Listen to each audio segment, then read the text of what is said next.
Hiya,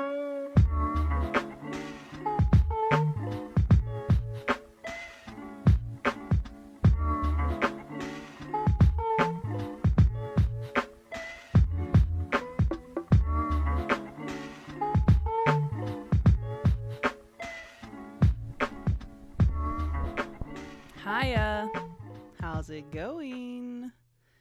Welcome to No Eye Contact. It's been a while. My name is Ash. I'm a Virgo. I'm 25. Honey's here. So, we're off to a good start. I just got out of the shower. I did not feel like drying my hair, and I'm wearing a sailing competition t-shirt that I thrifted. I've never been sailing, but I did like the t-shirt. What the fuck is going on, bro?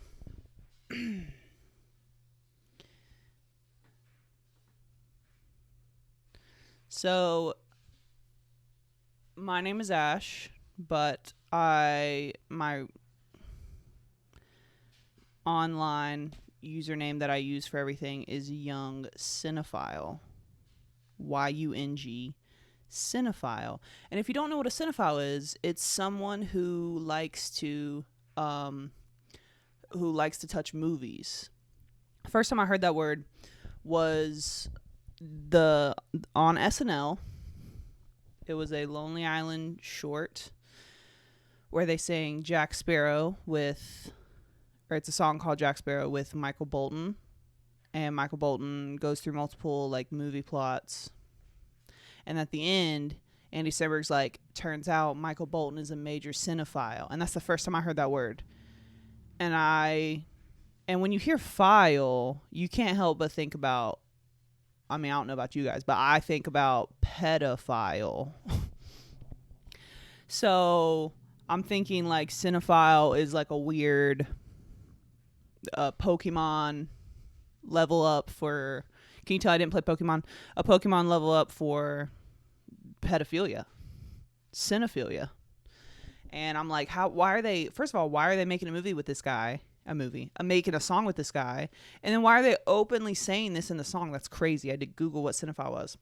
And cinephile is someone who really, really, really likes movies. And that word just really stuck with me. Cinephile.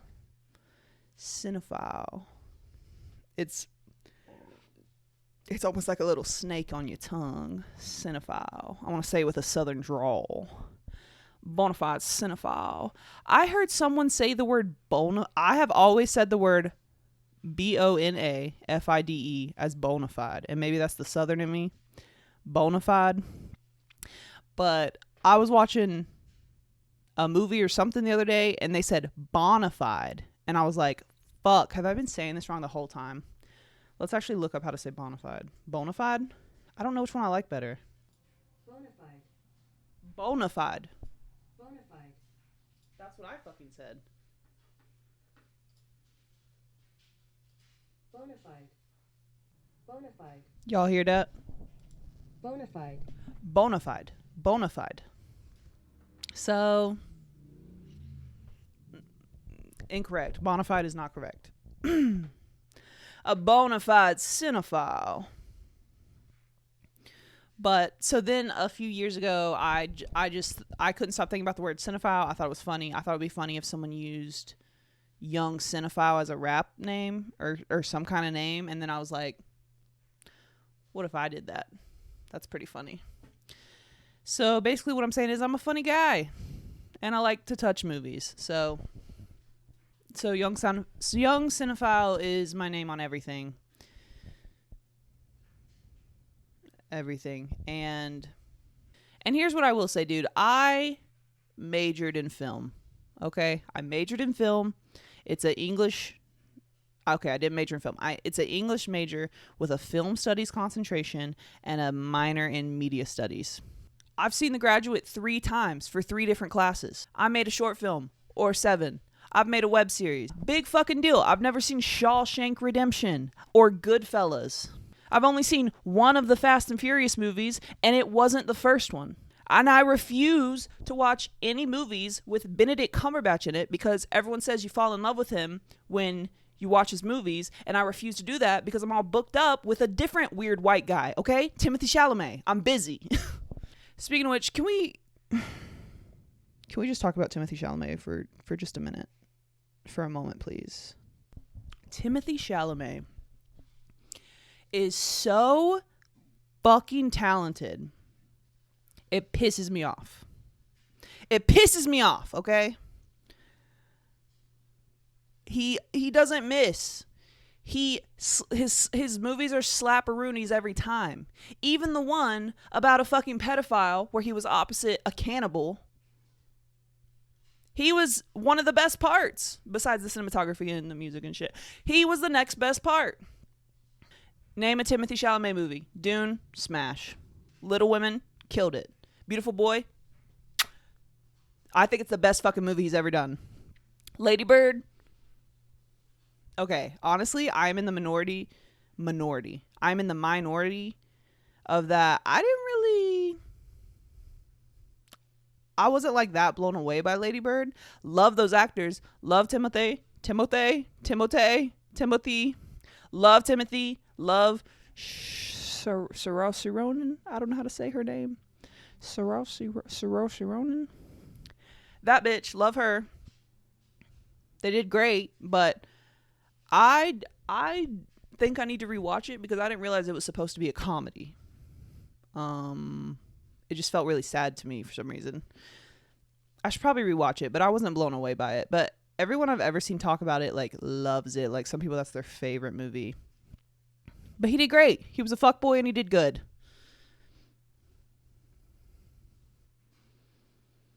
When Timothée hosted SNL, one of the best episodes they've had in fucking years. Killed it. Look up fucking Tiny Horse. But okay, now let's talk about Beautiful Boy. Let's talk about Beautiful Boy, okay? I just recently rewatched it. Bruh. That movie, for me, 10 out of 10. 10 out of fucking 10. First of all, wonderful cast. A perfect cast. Timothée Chalamet. If you've never seen it, it's on Amazon Prime. It was like an Amazon original, and they won awards for it, I believe. It's based on a true story of this dad and son. They both wrote books about it. But so basically the son, Timothée Chalamet, is addicted to meth. And the dad, who loves him so much, the dad is Steve Carell,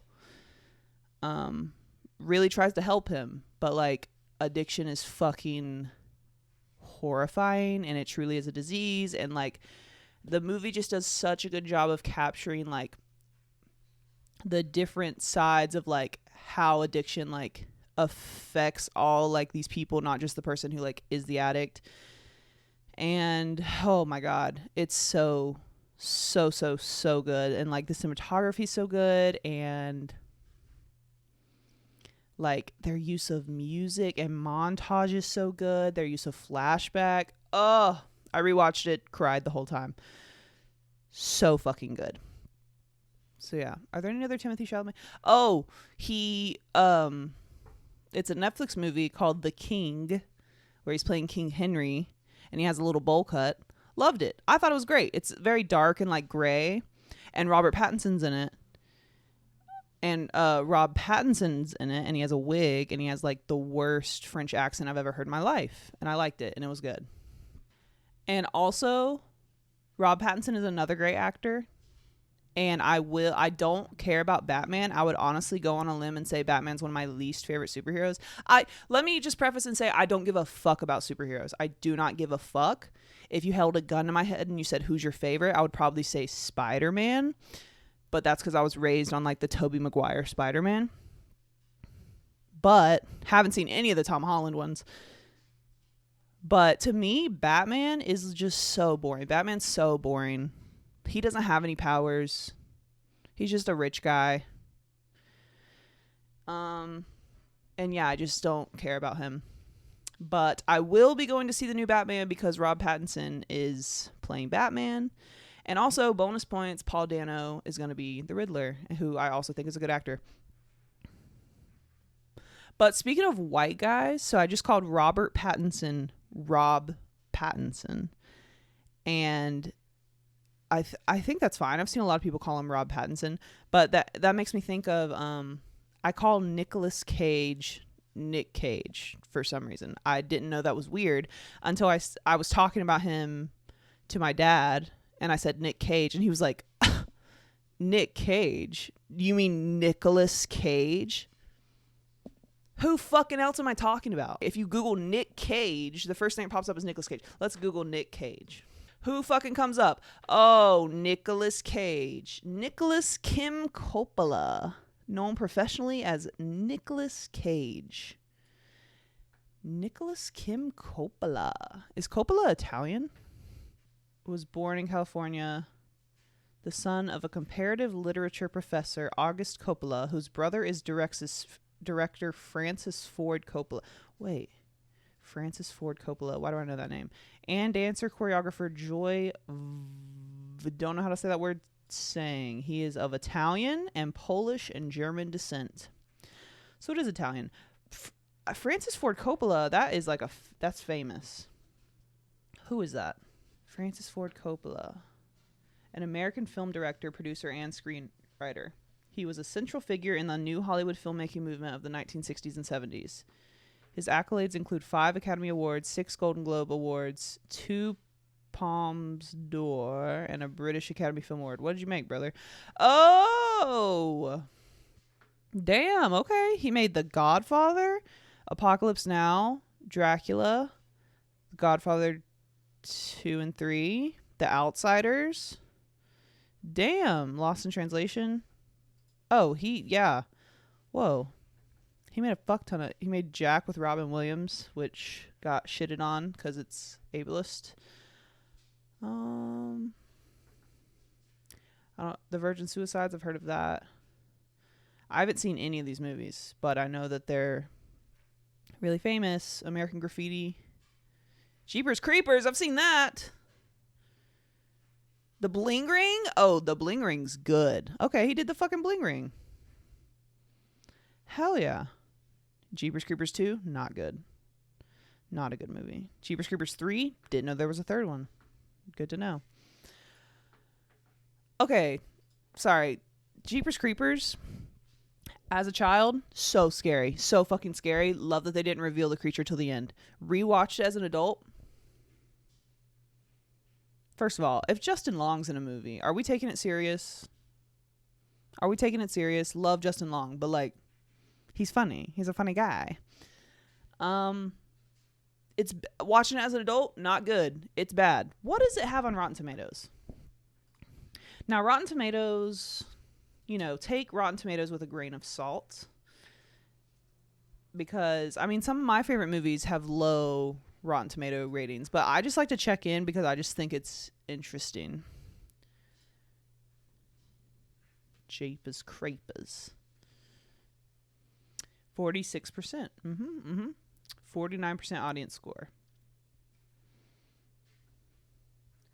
Wow. Very interesting. What were we talking about? Nick Cage, Rob Pattinson. Oh, Timothée Chalamet. Love Timothée Chalamet. Stan Timothée Chalamet. Oh, yeah. Being a cinephile. So, I used to watch a lot of movies. My childhood, my teenagehood, whatever. I watched a lot of fucking movies. I loved it. That's pretty much the biggest thing my dad and I bonded over. My dad has a lot of fucking emotional connecting issues, communication issues, but one thing that we did connect over is he just showed me like a fuck ton of movies when I was a kid, and it fucked me up basically. But so what was I gonna say? So yeah, I used to watch a lot of movies, and then in college you're just around so many people and you're just so stressed and you just want to like smoke weed and kill yourself. So I didn't really watch a lot of movies, or I didn't watch a lot of movies with like intent to soak them in. But I feel like I live alone now, and like I've really been working on myself, and I'm kind of getting back to like things I used to do, one including watching movies by myself and like really taking in the experience. And so yeah, I just want to go through a couple movies some new movies I've watched and some old movies I've rewatched recently, and just talk about them. Just chat about what I think about them, if I think they're good or not. And I'll probably also look up the Rotten Tomato ratings because I just think it's interesting. So I want to start with that I got my first movie tattoo. Woo! I got a Fantastic Mr. Fox tattoo. It's Ash, which is the character who's Mr. Fox's son, who they all say like he's just different. And so I remembered that. I hadn't seen Fantastic Mr. Fox in years, but I wanted this tattoo because also my name's Ash. And I just wanted it, so I got it. And after I got it, I was like, you know what? I should fucking rewatch Fantastic Mr. Fox, which, by the way, it's on Disney Plus as of right now. So I watched Fantastic Mr. Fox, and I realize Ash, he probably has like some of the most like character growth in the movie, but he's a little bitch. And I thought it was so funny that I have like this little bitch on me because I relate to him so much, because I growing up was such a little bitch. And I love him and it's great. And anyways, Fantastic Mr. Fox, so fucking good. Wes Anderson is very talented. I just don't know how I feel about him like as a person. I don't know much about him besides the fact that he signed a petition saying that like Roman Polanski didn't do anything. I believe I should look that up before I spread misinformation. Okay, so this is from IMDb. So it says Roman Polanski is a Polish filmmaker who had been a fugitive from the U.S. criminal justice system since 1978 after pleading guilty to statutory rape of a 13-year-old girl. He fled the country to France before he could be properly sentenced. In 2009, when he was arrested in Zurich, Switzerland, in relation to his U.S. arrest warrant, many famous filmmakers, actors, and artists signed a petition calling for the release of Polanski, saying that the filmmakers in France, in Europe, and in the United States and around the world are dismayed by this decision. It seems inadmissible to them that an international cultural event paying homage to one of the greatest contemporary filmmakers is used by police to apprehend him. So apparently they did it like they arrested him like at some kind of film festival. So they were saying like it was fucked that they did it there so publicly. I don't know. Or I don't know if they're actually saying like we don't think he did anything. I don't know. And there's also been like I think Natalie Portman signed this list, and then later she said that she didn't really know what she was signing. Like one of her friends who was, I guess, a big fan of Roman Polanski or like friends with him convinced her to sign it when she didn't even really know like what she was signing. So I think she's like come out and said like she regrets signing it or something. But like top two people who signed it are Woody Allen, which like garbage bag, and then Wes Anderson. So that kind of sucks, you know. I feel like I think the statutory rape of a 13-year-old girl gets swept under the rug a lot because Roman Polanski also, he was either dating or married to Sharon Tate, and that's who the Manson family murders. They like broke into someone's house and Sharon Tate and all them were there, and Roman Polanski was not there, and they like killed everyone, and Sharon Tate was pregnant with their kid and they like killed the baby and stuff.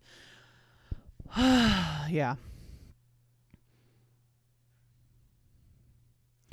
But Roman Polanski made Rosemary's Baby, which is Rosemary's Baby and Psycho get kind of quoted as like being the horror movies that changed the genre of horror.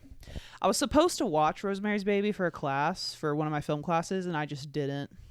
I just didn't care to, so I didn't. Has he made anything else that's like super well known?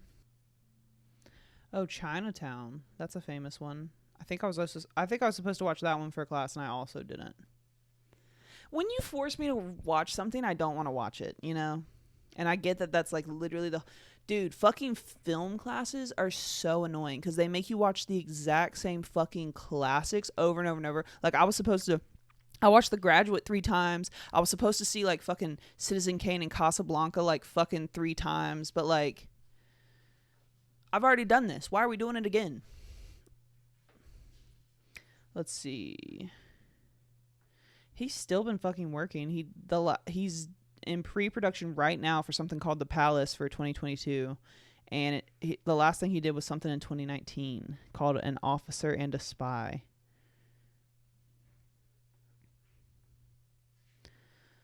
So he's still working. He's just not allowed in the U.S., I guess, because they'll fucking arrest him.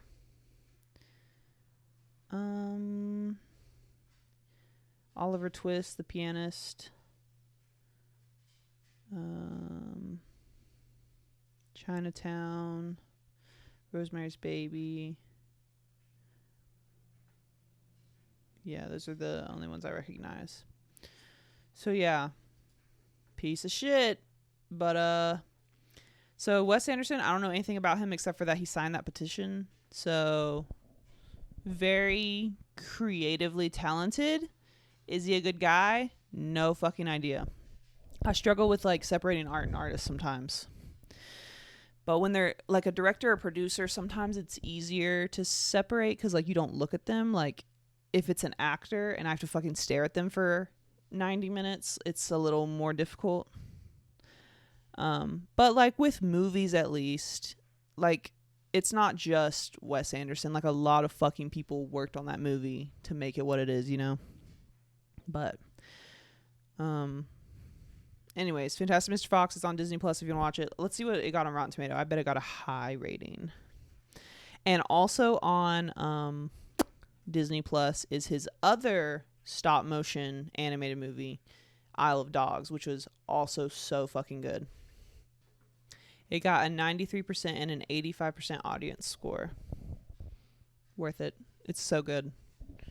Speaking of Wes Anderson and Timothée Chalamet and Saoirse Ronan, however you say her name, are supposed to be in his new movie, The French Dispatch, which I will be able to rent on like December 14th. I'm very excited about it. And I just saw a thing. I was trying to look up because I was trying to see like when it was going to be available. Because it's already out, but like it's not available anywhere. But I was trying to look up any information about it, and I saw a quote from Wes Anderson where he said like about hiring Timothée Chalamet, and he said like there was no doubt in his mind that Timothée Chalamet was going to play this character. He said that he wrote the character for Timothée Chalamet, and I was like, that's fucking cute. Sucks that you signed that petition for the guy who raped a 13-year-old, but that's sweet. Speaking of stop motion or claymation or whatever the fuck, I rewatched Coraline. Great movie. Here's what I will say. Coraline as a movie, fantastic. 10 out of 10. Coraline as a character, like as a little person, she fucking sucks, dude. She is a bitch. And I relate to her so much. But like she is a fucking bitch. Like she's so mean to Wybie, and I don't understand why he helps her. Like, there's never a point where she turns and she's like, I'm sorry, or like starts being nice to him. He just like continues to help her, even though she's a fucking jerk, until at the very, very end where he like literally saves her life. That it's like, okay, we're cool. Like, invite your grandma for dinner. But like in both worlds, he's helping her, and I don't understand why, because she's a fucking douchebag. And it's literally me. Also, did not know Coraline was a book. Did not know that. I was getting a tattoo, and I was talking to some of the artists there, and we were talking about Coraline, and they were like, yeah, it's an even better book. And I was like, I didn't even know it was a book. So yeah, maybe I'll fucking read Coraline. I don't know. But I did have a brand new experience. I went to the movie theater and saw a movie by myself for the first time ever. Never been done, but I did it. I went and saw Antlers, which is a horror movie about wendigos. And as for the movie experience itself, it was fine. It was good. Nothing happened. The worst thing that happened was when they handed me my ticket, they said, enjoy. And I said, you too. But, you know, I didn't explode. They didn't say, okay, now you're not allowed to see the movie. I just walked away and then I went in the movie and it was fine. It was completely fine. And so let me talk about this fucking movie. So if you don't know what a wendigo is, which first of all, I'm not even supposed to be saying it because when I say it, I'm like beckoning them to come to me. But sorry, I'm going to say it. So a wendigo is, from what I understand, is like, it's related to like Native American, it's related to like Native American legend. And they are like these possessed things that just, they are kind of portrayed as like a crazy like deer with fucking antlers and shit. And they are just so fucking hungry. Like they're like cannibalistic and like all their, to me, I thought like all they're thinking about is I have to eat. Like I'm so fucking hungry. And it's never like fulfilled. They're never full. But so this is like based in like rural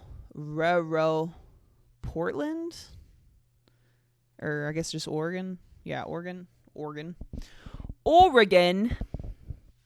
And basically this fucking meth head gets possessed by a wendigo, and his wife's already dead. He has 2 sons, and the smallest son starts to also get possessed, which going into this movie, I did not know that they could like possess people. I thought they were just like their own thing and then they like kill you. But so he was like slowly getting possessed. I guess it went in him. I don't know. That's the other thing is I'm like, something had to attack him at the beginning. Like a physical thing had to attack him at the beginning. So where's that thing? Is it, I guess it's inside of him? I don't know. If it's inside the dad, how is it also growing in the kid? I'm confused. But so the dad knows he's like getting sicker and sicker and something's happening. So he like locks himself and the kid in the attic, and he tells the older son, who's like fucking 14 or 12 maybe, he's like, do not let us out no matter what you hear. Do not let us out. And so this kid has to fucking take care of himself. And like, he literally like goes to school, and then on the way home from school grabs like roadkill on the side of the road and tries to like feed these fucking, his dad and his brother, and he has no idea what the fuck is going on. So of course like some shit goes down, like a teacher starts snooping around, and they get out, the dad and the brother. And the dad takes on his full form of like the big ass fucking thing with antlers. Here's my other problem with with the movie is that, okay, wait. Sorry, I'm ruining this movie. Actually, not sorry. No one's listening to this. It's fine. It's my podcast. I'll ruin a movie if I want to. But so, bitch. But so, what happened? Okay, so they get out. And so now there's like a wendigo killing people. The movie did a good job. It had good effects, had pretty good cinematography. And I really it never really like showed me, the audience, the wendigo in its full form. It did a really good job of playing with like light and shadow and doing a lot of like kind of behind the thing shot. Like it did a good job of not like fully revealing it. And even when it was fully revealed at the end, it was like in a cave by like firelight. So it was cool. I liked that aspect. But so there's this whole thing where it was like they figured out that the wendigo was trying to get the 2 kids. So it had the one kid who was already kind of infected, and then it was trying to get the other kid who was like feeding them while they were in the attic and take them both to this mine, which is where he like got attacked, originally the dad. And I just don't think, now obviously I'm not an expert on Native American folklore and legend and myths, but I feel like a Wendigo would not, it would just be thinking like, I'm so fucking hungry, I want to eat. I don't feel like it would be thinking like, oh, I need to save my kids. Like, maybe that was just they're just trying to make it more human. I don't know, because it was like the dad, but especially when it went full form, I don't feel like it would care enough. I feel like it would kill the kids first. Like, that's what I thought was going to happen when the dad and the son were in the attic. I thought it was going to kill the son. But so he doesn't. So he takes the kids to the fucking mine, and the teacher follows, and then she has to kill it. You have to like, they were like, it's weakest when it's eating, and so she like stabbed it when it was eating, and then the little kid who was also sick like started to be possessed, like it was going into him, and so she also had to kill the little kid in front of the brother. And then it ended with her, the teacher, her brother, who's like the sheriff, who got fucked up by the Wendigo but didn't die, and then the little kid, and the brother's like, like, one day, what he's going to turn into one day, and you're going to have to kill him. And she's like, we'll fucking cross that bridge when we come to it. And then they walk away, and the fucking sheriff starts coughing, and he's like coughing up some kind of black goo, which is the same thing the dad did when he was being possessed. So it's like, oh, the sheriff brother, he gonna be the Wendigo. So I just wasn't like blown away by it. I just feel like Wendigo as a concept is very cool, very scary, but I have never seen it used in like pop culture or anything. Well, like the only other time I've really seen it is season 1, episode 2 of Supernatural is a Wendigo episode. That's the first time I heard of them, and that used to be my favorite episode. I watched it so many times, probably because Corey Monteith is in it from Glee, and at that time, like, I also liked Glee. But anyways, that episode fucking scared me, and that's how I first learned about them. And they can like mimic voices to try to like lure you away from your group. Very scary. And it's this movie. Okay, this other movie is not about Wendigos, but it reminds me of a Wendigo. The movie, it's on Netflix, called The Ritual. It's about like a Nordic demigod, but it specifically because the creature like has giant fucking antlers and shit, it really makes me think of a Wendigo. But yeah, I've just never seen it. I was excited for this one because the trailer for Antlers like looked fucking cool, but I was just kind of let down by it. Let's see what it got on a Rotten Tomato. 59%, but it got a 68% audience score. That's pretty good. Oh, there is one thing I will say. I feel like the movie kind of said a lot about like poverty and like just growing up in poverty. It had a lot of that kind of shit because like it was a very poor town, and like the kid is being raised by a fucking meth head, and like, so some of that was interesting, but I just feel they took too many liberties on the actual like legend of this creature. Also, when I was looking up stuff about Wendigos, I found out that there is a thing called Wendigo psychosis, and it's a endemic psychiatric disorder associated with culture, which means like it's not fully considered like an actual thing, like an actual psychiatric disorder. It's like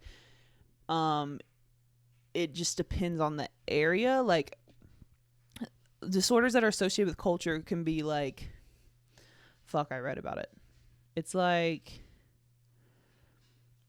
if there's a town and they're really religious. Okay, this is a good example. So like say like in a super Catholic whatever, they believe that people get possessed by demons and they have to do like exorcisms. So some people in science don't believe that you're actually possessed by a demon. And they think like obviously something's happening, but they think it's like basically a disorder caused by the culture that you're raised in, where you're just convinced that you are possessed by a demon, and then you act like that. Wendigo psychosis is a disorder, a cultural disorder, where you become obsessed with like thinking about cannibalism, like you have like a giant fear that you're going to become a cannibal, or you're also like obsessed with thinking about like actually committing like cannibalism. And then I guess also if you did it, I don't know. But so this is the Wikipedia page for Wendigo psychosis. It says, in historical accounts of retroactively diagnosed Wendigo psychosis, it has been reported that humans become possessed by the Wendigo spirit after being in a situation of needing food and having no other choice besides cannibalism. In 1661, the Jesuit Relations reported, and this is a quote from that, and it's like translated from, it looks like French maybe? It says, what caused us greater concern was the news that met us upon entering the lake, namely that the men deputed by our conductor for the purpose of summoning the nations to the North Sea and assigning them a rendezvous where they were to await our coming, had met their death the previous winter in a very strange manner. Those poor men, according to the report given us, were seized with an ailment unknown to us, but not very unusual among the people we were seeking. They were afflicted with neither lunacy, hypochondria, nor frenzy, but have a combination of all these species of disease, which affects their imaginations and causes them a more than canine hunger. This makes them so ravenous for human flesh that they pounce upon women, children, and even upon men, like veritable werewolves, and devour them voraciously, without being able to appease or glut their appetite, ever seeking fresh prey, and the more greedily, the more they eat.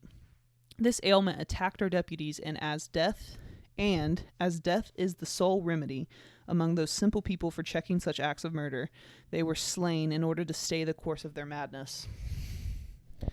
Okay, and then it says, this is Wikipedia.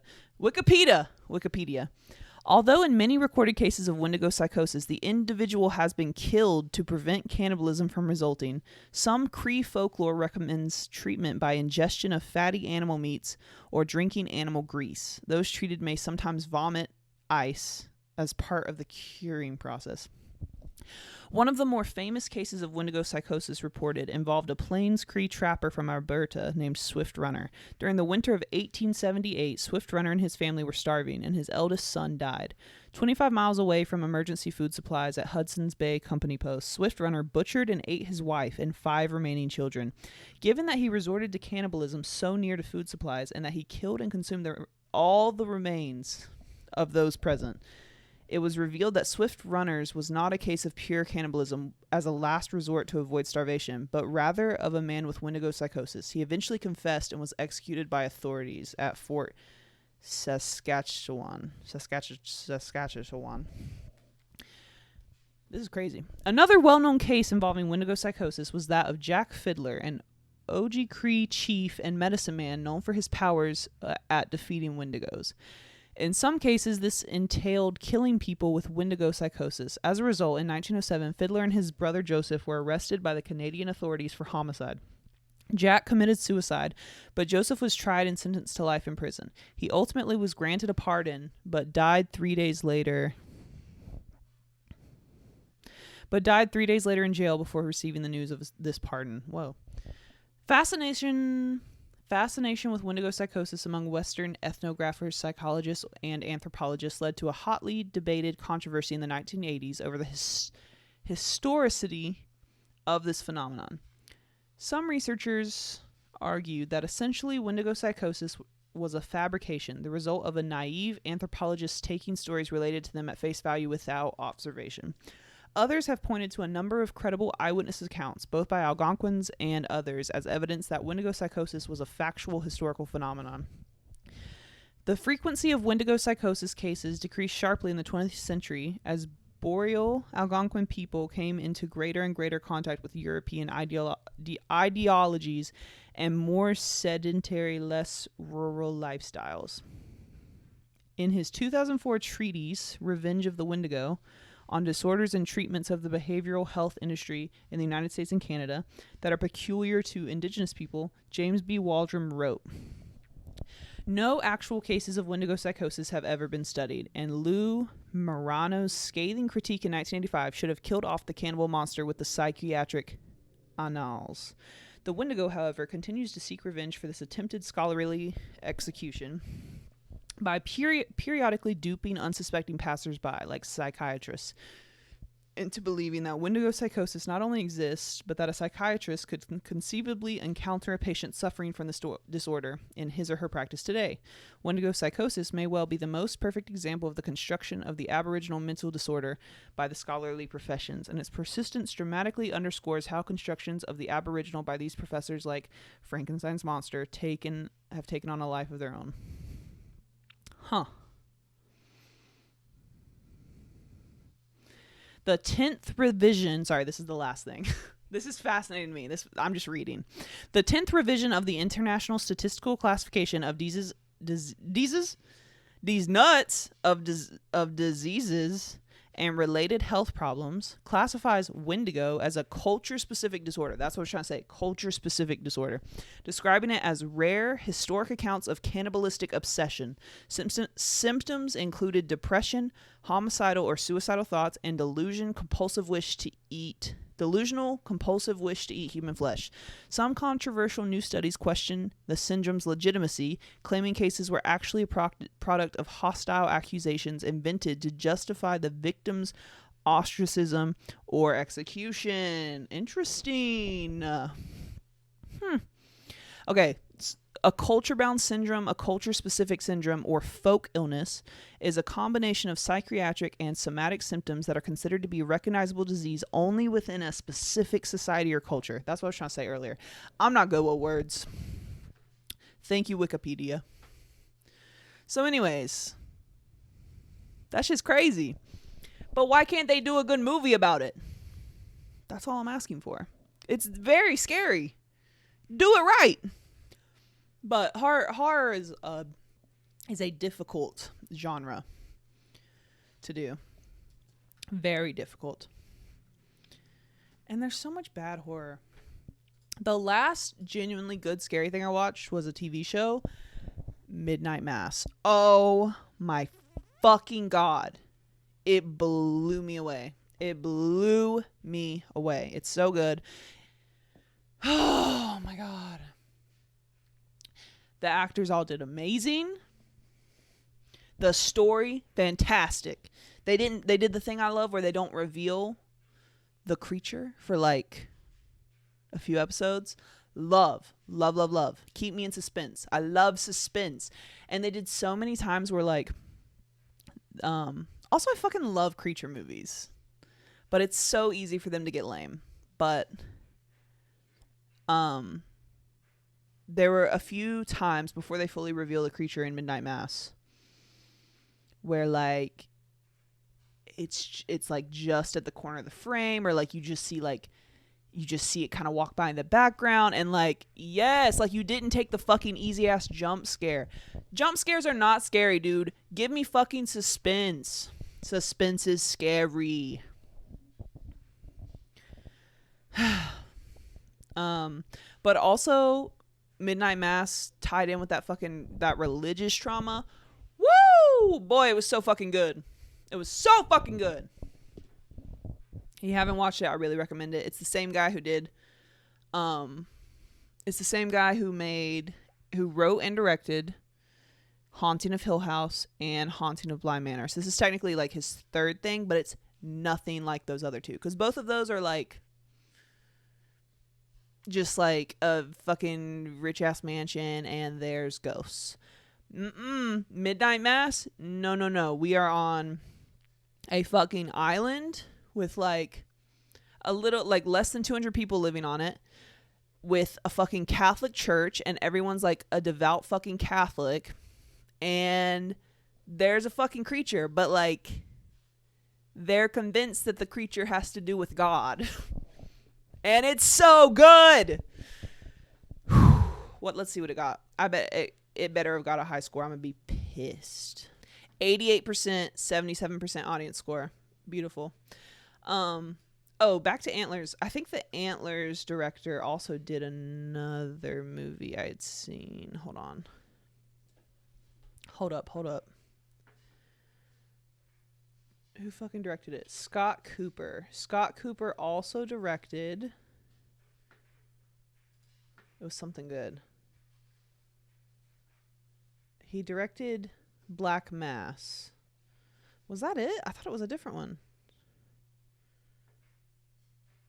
Well, oh, I think I'm thinking of the other guy. Okay, so he directed Black Mass, which was it was based on a true story. It was Johnny Depp in like old people makeup. It was pretty good. It was pretty intense, pretty graphic. That wasn't what I was thinking of. So the guy who did Midnight Mass, Hill House, Bly Manor, what's his name? Mike Flanagan. All right, so this motherfucker puts in work. This guy puts in work for the fucking horror community. This fucking little bald white man. First of all, he was born in Salem, Massachusetts. Perfect. Absolutely perfect. Also, I did not know, this is so dumb. This is so fucking dumb. I did not know that like the Salem witch trials happened in Salem, Massachusetts. I didn't know that that was even a place. I live in North Carolina and we have Winston-Salem, and there's a small portion called Old Salem, and it's like well preserved, like kind of old timey houses and businesses and stuff, and they'll do tours and people like dress up fucking colonial and shit. And so I just always thought, I just never questioned it or read about it, or no one corrected me. I thought the Salem witch trials happened in Old Salem, North Carolina. And it always confused me because like Old Salem's never really like poppin'. And I was like, if this is where the fucking witch trials happen, like why are there not more people here? Why is there not more like witch shit? But I was like, okay, whatever. And then my friend went to on a trip to Massachusetts and posted so much witchy shit, and then that's when it clicked for me. I was like, oh, it's not North Carolina. got it. Stupid. Anyways, he made this fucking man. All right, so obviously Midnight Mass, Haunting of Bly Manor, Haunting of Hill House. He directed, and I think he helped write he wrote and directed those three, Midnight Mass, Hill House, Bly Manor, but he directed and I think helped write the screenplay for Dr. Sleep. Now, if you don't know what Dr. Sleep is, it is the 2019 sequel to The Shining. And I'm gonna be honest with you, and this is another thing where like cinephiles are gonna get mad at me, but I didn't really care for The Shining when I saw it. Like I felt like it was very overhyped, and then I watched it and like it had cool parts, it had creepy parts, it had good acting, but it just kind of felt boring to me. I guess just because like it was just, I was just told that it was amazing and it was so scary, and then it was like it's a lot of just sitting and talking. And also it's hard for me to enjoy it knowing that Stanley Kubrick like tortured and pretty much like fucked up what's her name, Shelley Duvall, for the movie when like it didn't need to be done. It was fine. You're just fucking extra. So that fucking sucks. And then but so the sequel is like, oh, also watching this movie made me realize that I did not understand The Shining at all. I did not understand The Shining. I thought that The Shining was a movie about cabin fever. I thought it was a movie about this family in this hotel while it's snowing, and then like they're slowly going crazy. Maybe there's some ghosts in the hotel, and so they're like hallucinating and seeing ghosts and shit, and then like the dad goes crazy because cabin fever and tries to kill his whole family. That's what I thought. But then I watched Dr. Sleep. Thankfully, I watched with my brother, who has read The Shining and like knows shit about shit. And we had to pause it so many times so that he had to explain it to me. So The Shining is an actual thing. I thought it was just like a quirky title of the movie or book. I did not think about what it could possibly mean. The Shining is like this fucking like basically magic or like power that some people have. And so the kid in The Shining who like talks to his hand like this, he has it. And apparently when he's talking to his hand like this, like that's part of it. I don't know. But so Dr. Sleep is now that kid is an adult. I think it's Ewan McGregor. Whoever it was, he was great. But so there's like these fucking energy vampires. Apparently this is all in the book The Shining. And Stanley Kubrick made The Shining and Stephen King was like, this is not what I fucking wanted at all. And he got pissed. So he tried to make a mini series of The Shining, but like it fucking flopped because it was terrible. But anyway, so apparently Dr. Sleep does a good job of like following the book more closely. But so there's fucking energy vampires who are hunting down people who have The Shining and like fucking sucking their energy out and like killing them, I guess. So, and they're running out of people because they're killing them all.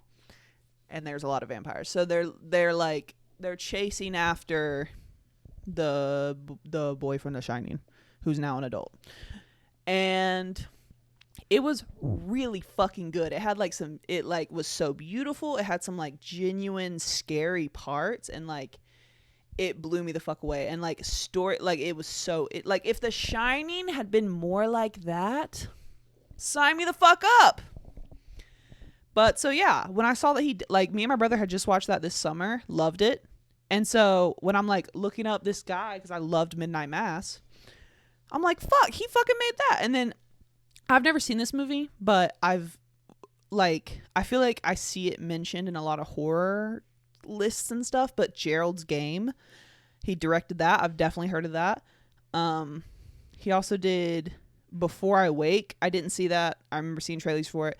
He did Hush, which was the Netflix movie. It's like a B horror movie about a deaf woman, and like this guy is trying to break in her house. And it really surprised me. I remember really liking it when I watched it. And then he's also directed Oculus, which I remember thinking it had some cool parts. But so yeah, this fucking bald white man, super fucking talented. Give Mike Flanagan his goddamn flowers. Ugh. So yeah, if you haven't seen Midnight Mass, watch fucking Midnight Mass. It's so good. On the complete other end of the spectrum, I watched the comedy movie Blades of Glory for the first time the other night. And it was good. I probably wouldn't watch it again. But it was good. It's Will Ferrell and the guy from Napoleon Dynamite figure skating. Also Will Arnett and Amy Poehler in it. And I wonder if that's like, because they were married for a little bit, I wonder if that's the movie that they met. And then also Jenna Fisher, who's Pam on The Office, was in it. So yeah, I had a lot of cool people in it. It was funny. It made me laugh. It's basically just like a giant gay joke, but I thought it was funny. I thought it was like tasteful enough. But then I was like thinking like, first of all, how old is Will Ferrell? Because I swear to God, he's been 40 for like the whole time I've ever seen him. He is 54 years old. Did he get his start on SNL? Yeah, so he was in a comedy group an improv group called The Groundlings, which I've definitely heard about. And then someone from SNL saw him in The Groundlings and asked him to be part of SNL. I wonder how 1991, and he was born in 1967. Let's get a fucking calculator on this bitch. Oh, I dropped a Post-it note on the cat and she got scared. I'm sorry, honey. It's okay, honey. All right.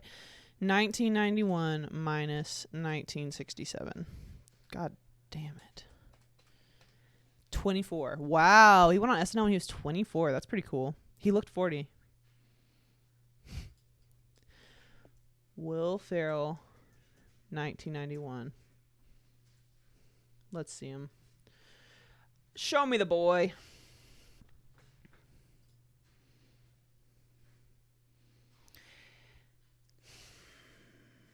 Yeah, literally every single picture of him, he looks fucking 40. Maybe it's because he's so big. Like, he's such a tall man. How tall is he? Will Ferrell height.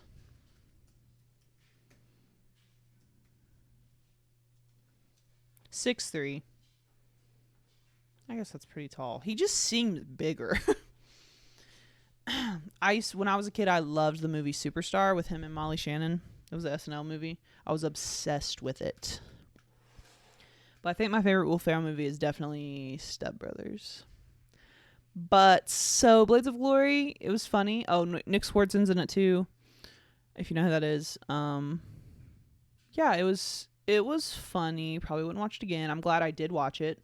It makes me wonder if I should watch Semi-Pro, because I feel like it's probably the same vibe but just basketball. But it has like a lot of fucking famous people in it. Let's look at the cast. I asked my dad, I was like, do you feel like Semi-Pro and Blades of Glory are kind of the same? And he was like, yeah, but if I was going to rewatch one, I would probably watch Semi-Pro. Listen to this fucking cast for Semi-Pro. Will Ferrell, obviously. We got Andre 3000, Woody Harrelson, Maura Tierney. She was in fucking Beautiful Boy. Will Arnett, Andy Richter,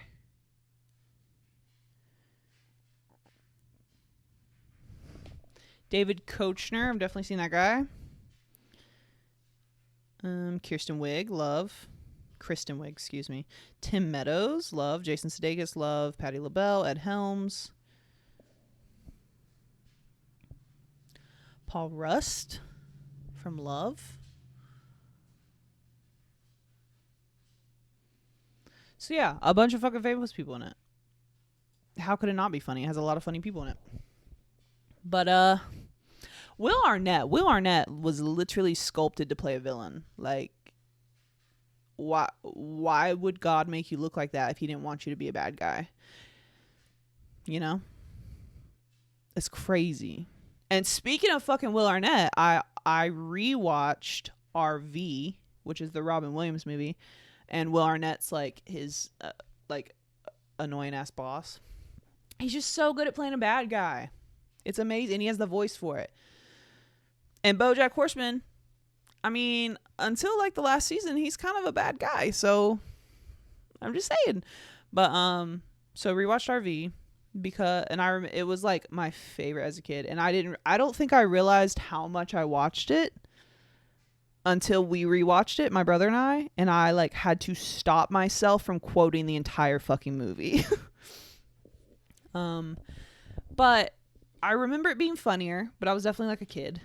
And it just reminded me a little too much of my dad. Like, I feel like a lot of straight white men, like dads, see themselves as that Robin Williams character, where they're like, you know, they think they're doing the good thing, and like, but they're also like just constantly just being like a funny guy, and they're just smarting off and saying shit under their breath, and like no one fucking steps it. I don't know how to explain it, but it reminded me too much of my dad for me to like fully enjoy it. But Robin Williams, love. I just read a book about his entire life called Robin. Spoiler alert, he dies at the end. Just kidding, I knew that. But I, for some reason, always thought that he like overdosed. Or no, I didn't.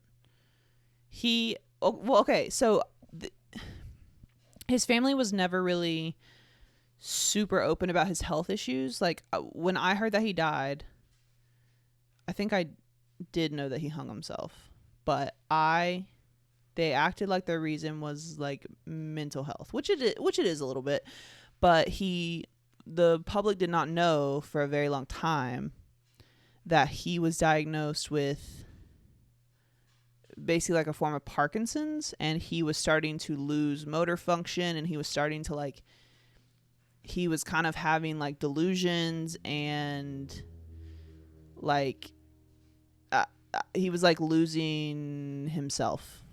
And so I guess he just felt like it was getting so far gone, and obviously mental health has a play in that for his decision to do that. But he just he hung himself. But then they also found, or the book said that like after he died, they figured out that he had this other disease that like gets confused for Parkinson's, but is very difficult to detect. So I don't know. It's crazy. But people talked about like towards the end running into him in public, and like they could tell that he did not know who they were, like his friends and stuff. But yeah, super talented, troubled guy. The whole cast of RV is great. I mean, Josh Hutcherson's in it. I mean, I went through a fucking Josh Hutcherson phase when I was a child. JoJo's in it. I literally have a JoJo CD beside me right now. The High Road. This is such a fire fucking album, and it's not available to stream, so I had to fucking buy it. But I had a friend when I was like in 4th grade, and I would go to her house, and she would put her JoJo CD in her desktop computer, and we would play it on Windows Media Player, and it would have all those fucking trippy, you know what I'm talking about, like the trippy things that go with the music, and we would play Bratz, and we would just listen to it on repeat. And then I remember when I was moving away, she was like, hey, I literally don't listen to the CD except for when you come over. So do you want it? And I was like, fuck yeah. And then I had that CD for years, and then somehow recently in the past year I lost it. And it's not, that's fucking whole album is not available for stream anywhere. Like you can stream it on fucking YouTube, but you can't like download it. I have Apple Music. It's not on Apple Music. I don't know if it's on Spotify. But so I fucking bought the CD. That'll fucking show him. Thanks, Obama. Fucking, I can't even download a JoJo CD. Bitch. And then Jeff Daniels is in it from Dumber and Dumber. So funny. And Kristen Chenoweth's in it. She's so fucking funny. And the older brother of the Weird Family is the older brother in Weeds. And also the fucking one of the rednecks who like help him empty the sewage situation. I was staring at him and I was like, I think that's Matthew Gray Gubler, and my brother has no idea who that is, and I barely know who that is. The only reason I've never seen something with Matthew Gray Gubler in it, I just know about him because the internet thinks he's like super fucking sexy. That's the only reason I know about him. But I looked it up. It is him. He's just a redneck on RV for like 5 minutes. Hell fucking yeah. But definitely rewatching it, there's some parts in it that don't, like, story-wise don't make sense. The whole plot of RV would be fixed with simple communication. The whole thing is, like, Robin Williams is taking his family to Hawaii, and everyone's very excited. But everyone also feels like, or he feels like everyone's disconnected. And there's no other time during the summer that they can do it because the kids are booked up to do like other camps and shit for the rest of the summer. This is the only time they have to have like a vacation together. And something comes up with work. And so Robin Williams is like, fuck, I'm going to get fired if I don't do this thing for work. So I'll just rent an RV and we'll like drive to the thing for work. But on the way, we'll be like having an adventure and shit. And then I'll like also like secretly work. If he had explained that to his wife, like, hey, I have to do this for work, so we're going to have to postpone Hawaii and, like, do the RV, she would have been like, okay, yeah, that makes sense. I understand. But instead, he's like, no, Hawaii's stupid.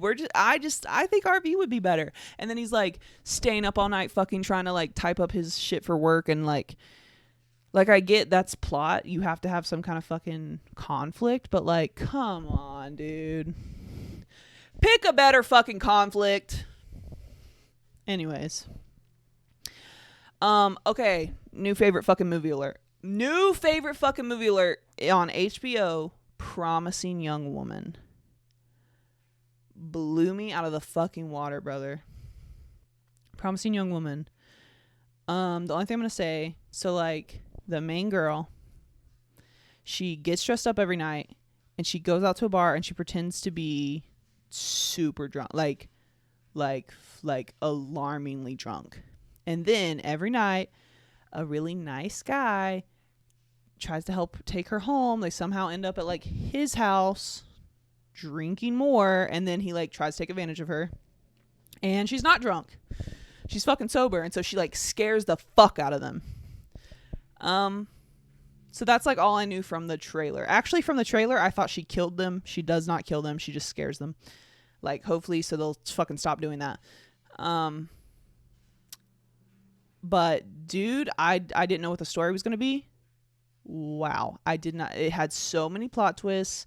It had, oh my god, dude, it had you on your fucking toes, and it has so many famous people in it. Like, this shit's crazy.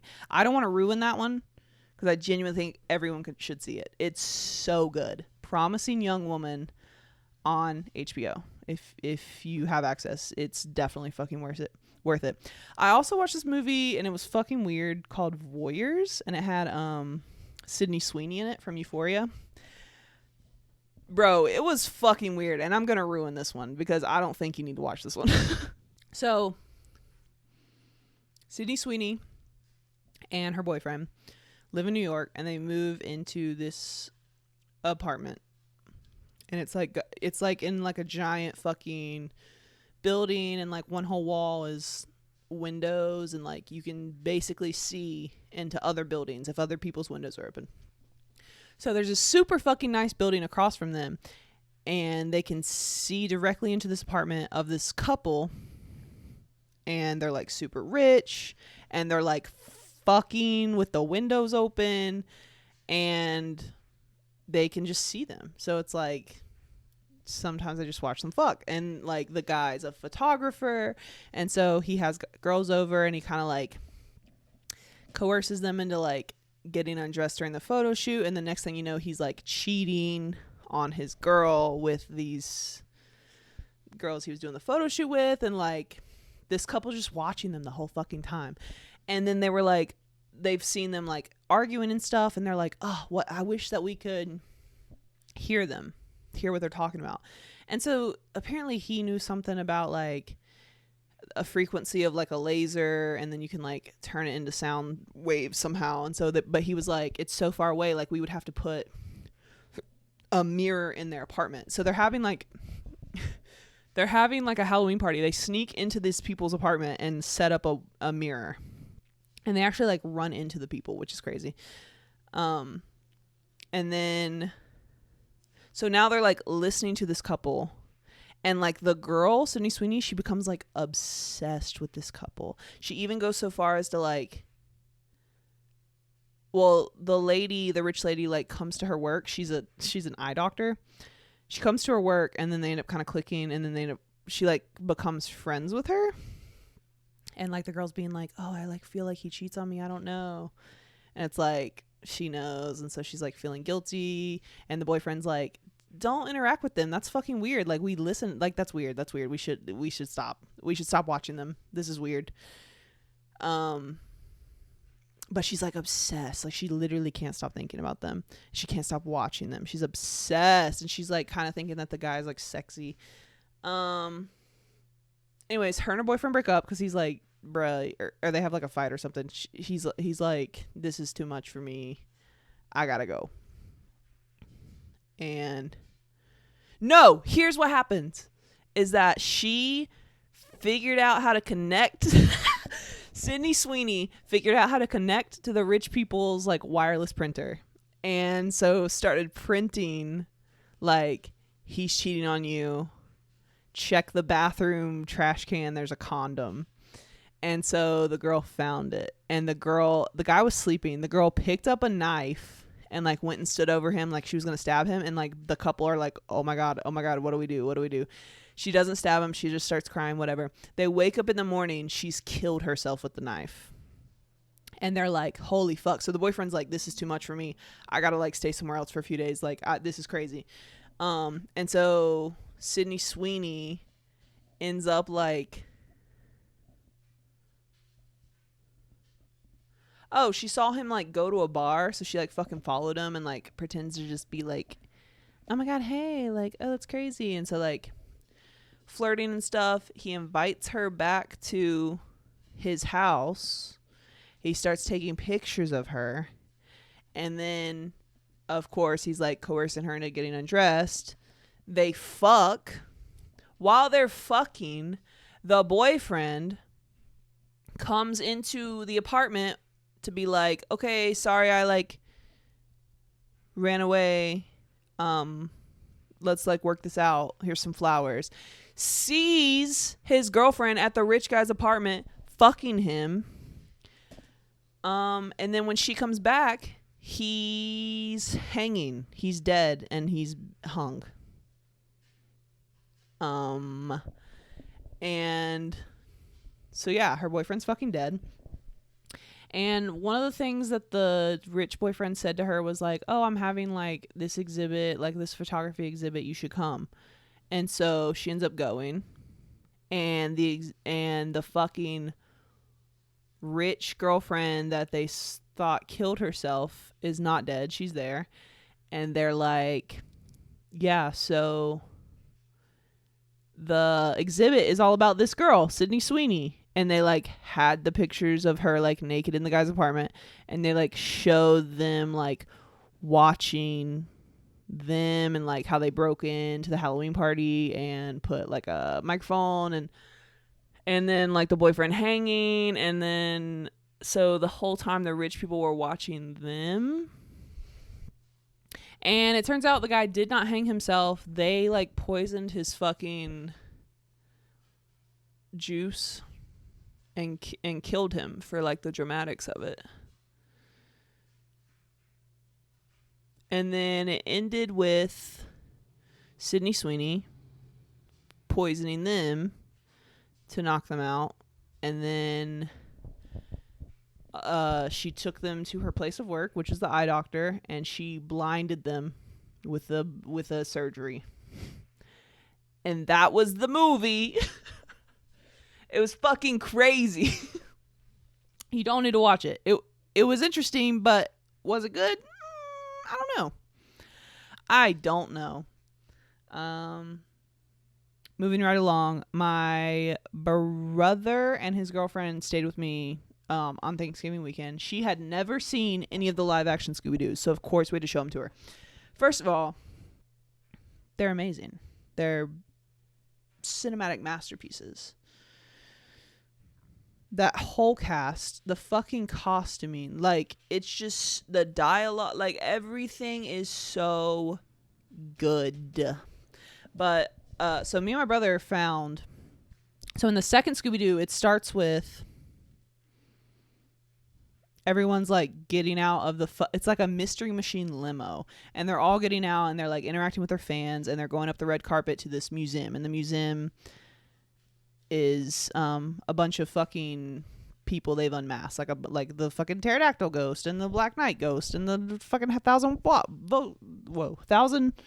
10,000 volt ghost. Jesus. But so when we didn't pick up on that at first. Okay, so later in the movie, there's a part where they're about to go into like a haunted mansion, like this old man's mansion, and Shaggy says, why can't we just investigate a Burger King or something? But when we watched it, it said, why can't we just investigate a KFC or something? But the fucking subtitles still said Burger King. And Cameron was like, I specifically remember it saying Burger King, and the fucking caption say Burger King. And he was like, run it back to the fucking intro. Because I remember when he gets out of the limo, he has a Burger King cup. He gets out of the limo. It's a fucking KFC cup. And so we fucking YouTubed like the OG intro, and we found a clip where when he gets out, it's a fucking Burger King cup. So at some point they like lost that advertisement or something, and they just went in and they literally like CGI'd KFC over the Burger King. Because there's a shot where they like fucking knock the Burger King cup. It's still a Burger King cup, but when you see it close up, it's KFC. And then also, like, he literally says, why can't we ever investigate a Burger King or something? But, like, you can literally hear the cut. It's like a KFC or something. That shit's crazy. I've never seen that. I've never seen them go in and like change a fucking what's that called? When it's what is it called when it's like an advertisement but they're trying to be subtle but it's not subtle? Fuck, I can't remember what it's called.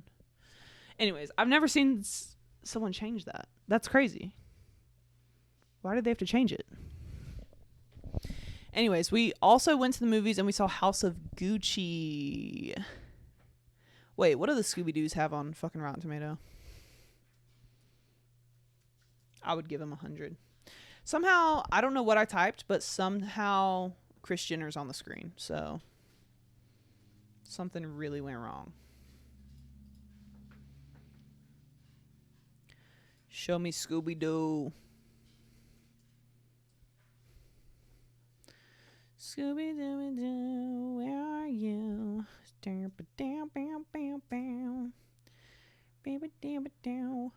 Why aren't they popping up? Like, you're showing me all the fucking cartoon. Like, I don't care.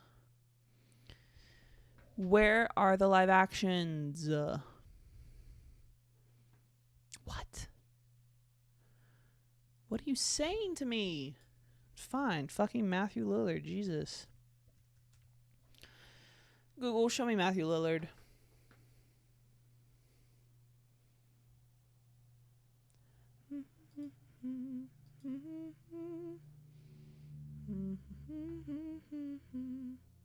Oh, this was a mistake because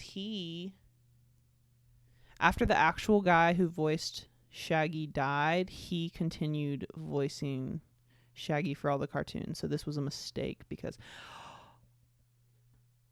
So the first Scooby-Doo has a 30% and a 39% audience score. Why? And then it has Scooby-Doo 2, Monsters Unleashed, has 22% and a 40% audience score. I'm honestly offended that the audience score isn't higher because I think they're fucking great.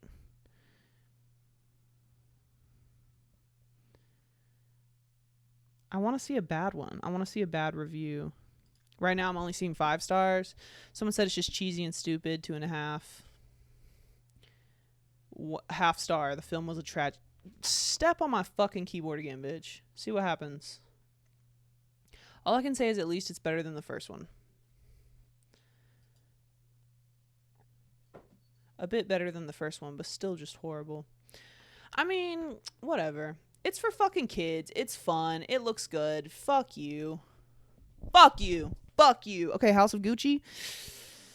It was good. Probably will never watch it again. I would have rather watched it at my house. I was seated beside someone who was fucking annoying, and they kept trying to make jokes to me the whole time, and their jokes weren't funny. Also, don't talk to me in the fucking movie theater.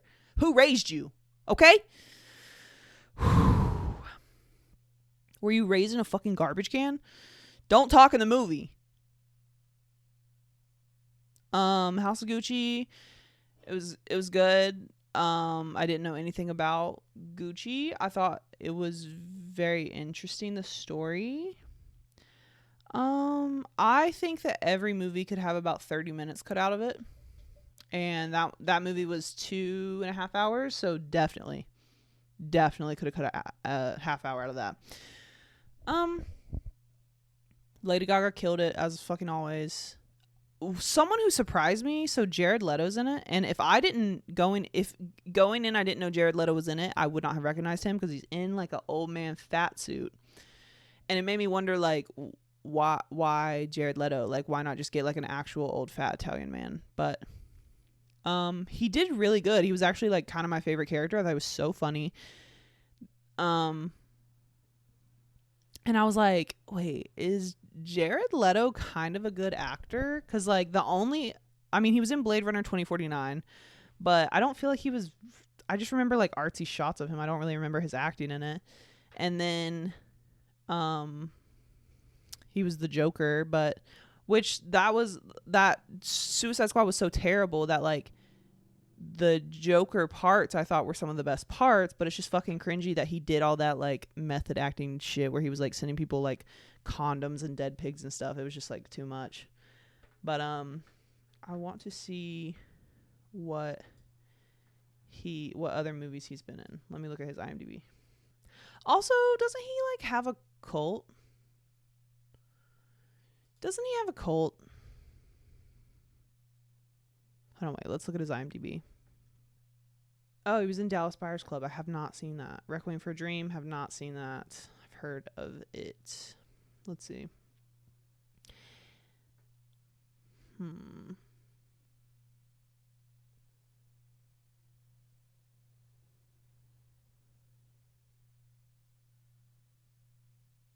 Mr. Nobody. Why do I know what that? Why have I heard of that? Did I see this movie? A friend might have. No, I don't think I've seen this movie. I think I just heard of it. Mr. Nobody.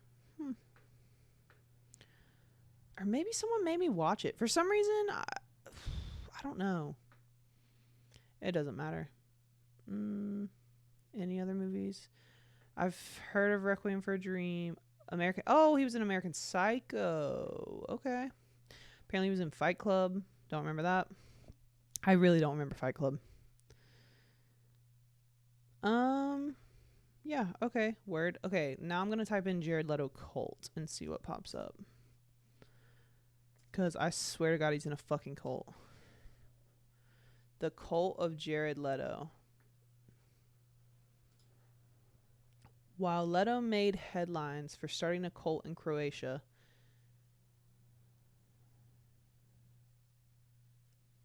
last year, wait, when was this made? This was from 2020. Last year, Jared Leto and his band 30 Seconds to Mars started a cult. The band invited fans who call themselves the Echelon, to a retreat in Croatia where Leto, dressed in white robes, hosted hundreds of his devotees for a 3-day music festival, complete with yoga and movie screenings. The band tweeted a photo of Leto leading hundreds of people also dressed in white, caption, "Yes, this is a cult. # Mars Island." That's kind of funny. I mean, I'm the one who was like, he's in a cult, and then now I'm like trying to defend him. Okay, it says, it wasn't the first time 30 Seconds to Mars embraced the phrase. It's appeared on the band's merch and in their music videos. Playing on journalists telling them that they have a cult following, Leto and the band decided to give it a more literal definition. But beyond the adoring fans who will pay money to be isolated on an island with Leto and indoctrinated into his cult, the actor and musician has forged relationships with a number of close collaborators. Leto has made clear that his music, films, and fashion are more than a part of his celebrity. They're artistic statements. His real cult aside. Oh, and then it's like going through the like people and companies that like help his shit. Okay, I don't care. I mean, if it's just, it sounds okay. Now that I've read that, which that's the only thing. I mean, I don't know. Maybe they are worshiping them there. But if it's just like a music festival and he's just like playing on the cult thing, like that's fine. But I think that he like was doing the cult thing, and I don't think they have phones and shit, and that's when COVID started, and so he entered into COVID like a month after it had happened, and he like didn't know anything about it. He had to like learn about it, so that's kind of interesting. But I just finished a really good TV show on Amazon Prime. There's only 2 seasons, called Fleabag. So fucking good. So fucking good. The second season I thought was better than the first season, but like it was good. It's fucking emotional. It got me. I don't know if I talked about this before, but I watched the final season of Shameless, and dude, Shameless should have ended years ago. Years ago. It just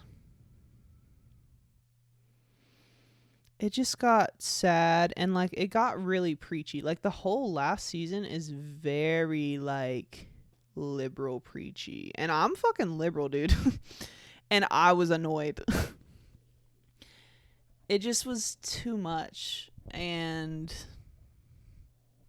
very in your face. It wasn't subtle, it wasn't fun, it wasn't smart.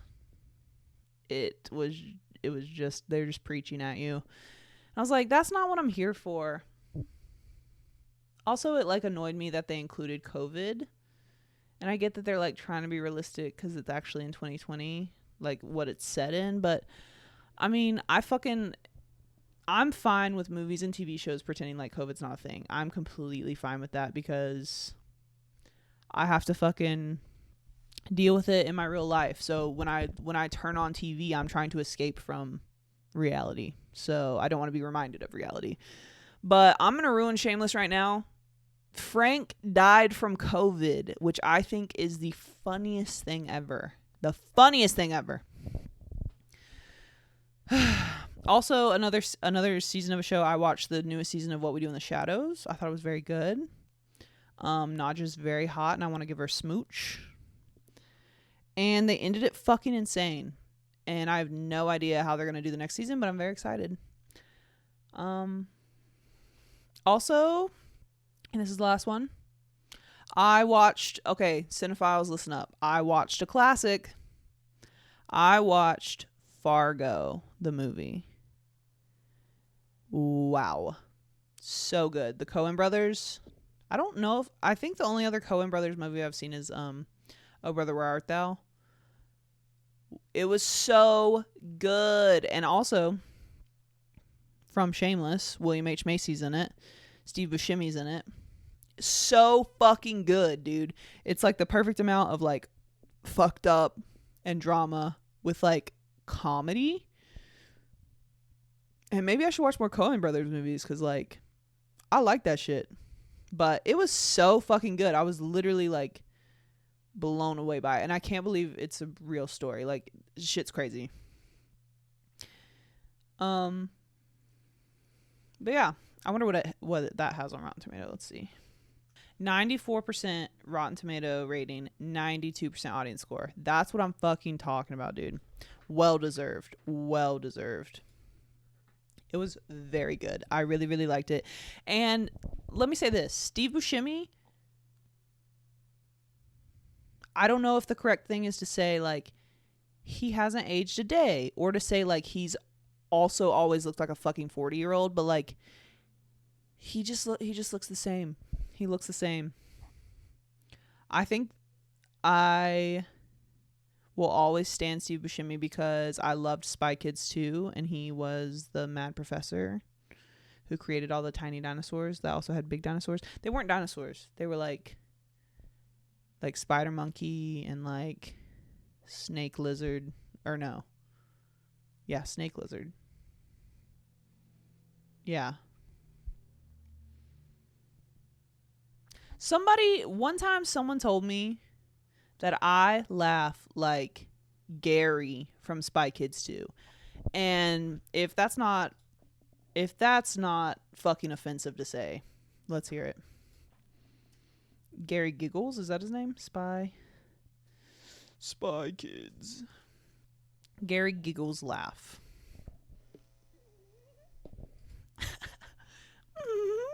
Because I have a fucking nervous laugh when I feel awkward or whatever, and I don't know what to say, and then I'll just be like, huh. And someone was like, you sound like the kid from Spy Kids 2. And I was like, Jesus, how dare you? Jesus. All right, here it is.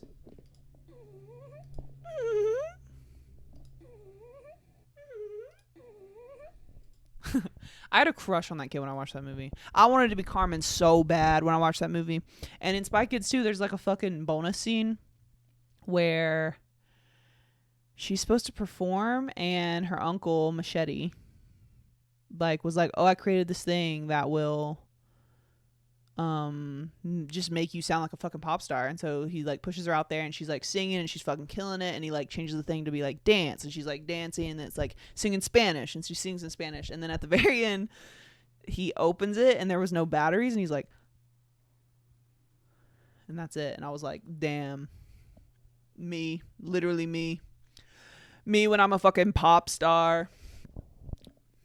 So anyways, in conclusion, I am young cinephile. I am a cinephile. If you don't think I'm a cinephile, you're fucking wrong. Suck my cock and balls. And yeah, I just be watching movies. I just be touching them. I just be fucking them. So I know this was a long one, and I also have not been posting in a long time, but hopefully getting back to it. If you watch this whole thing, you're cool and I like you. And if you want to, you know, whatever you're listening to this on, maybe rate it, give it a review. If you're on like YouTube or something, maybe hit a like, hit a subscribe. Follow me on Instagram at no eye contact pod.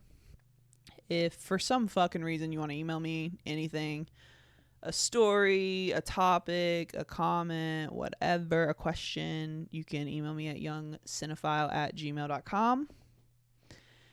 And yeah, hopefully I'm getting back into it.